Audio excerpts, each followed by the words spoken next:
तो भरेंगे भी नहीं।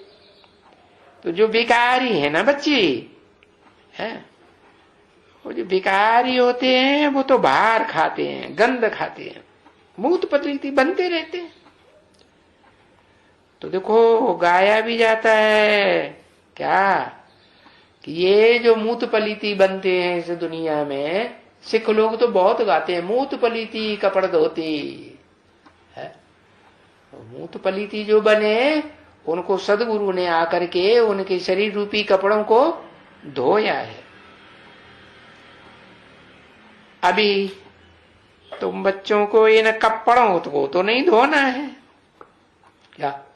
जा कपड़ों को धोना है नहीं, तुम इसमें तो पहले अपनी आत्मा को शुद्ध करना है? धोना है आत्मा को। कैसे धोना है? ज्ञान जल से धोना है? वो स्थूल जल से शरीर धोते हैं, गंगा में जाके स्नान करते हैं, कराते हैं। तुम क्या करो?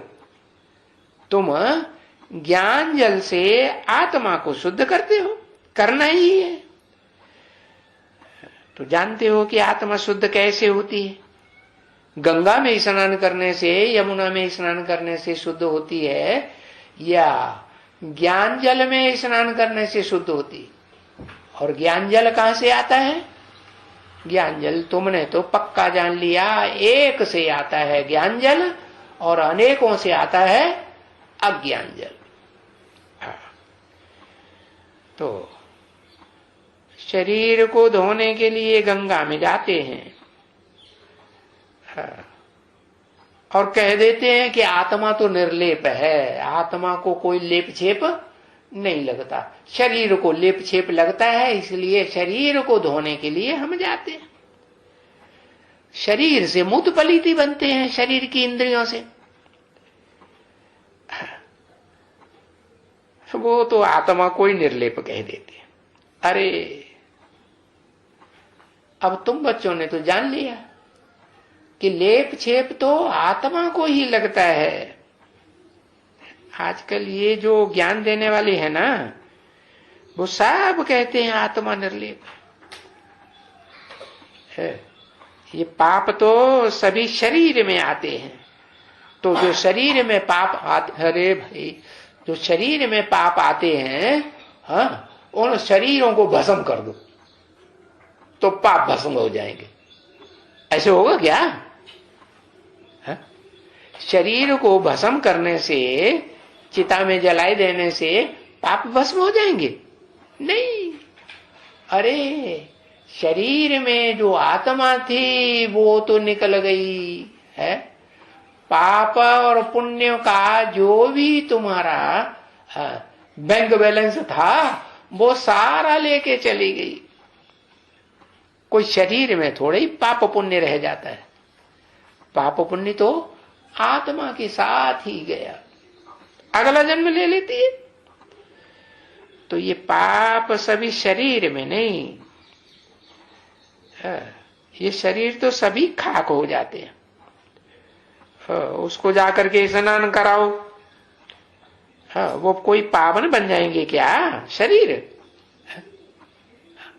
कोई शरीर में से आत्मा निकल जाए, मुर्दा रह जाए, उसको जल में डुबाते रहो, निकालते रहो, डुबाते रहो, तो पावन बन जाएगा? अरे उसको तो और ही मछलियां चारों तरफ से इकट्ठी हो जाएंगी, सुगंध बदबू तो मुर्दा तो बदबू छोड़ेगा ना, तो मछली आकर के इकट्ठी हो जाएंगी। तो बताया कि स्नान कराने से शरीर को पावन नहीं बनेंगे, बाकी आत्मा पर कोई लेप छेप नहीं लगता है? ऐसी बात तो गलत है। बाप आकर समझाते हैं, ये जो कहते हैं पाप आत्मा पुण्य आत्मा, ये क्यों कहते हैं? पाप शरीर पुण्य शरीर ऐसे क्यों नहीं कहते? तो देखो द्वैतवाद हो गया ना, दो बातें हो गई ना। अब बाप कहते हैं आत्मा को ही पाप लगता है, तब तो पुण्यात्मा पापात्मा कहते हैं।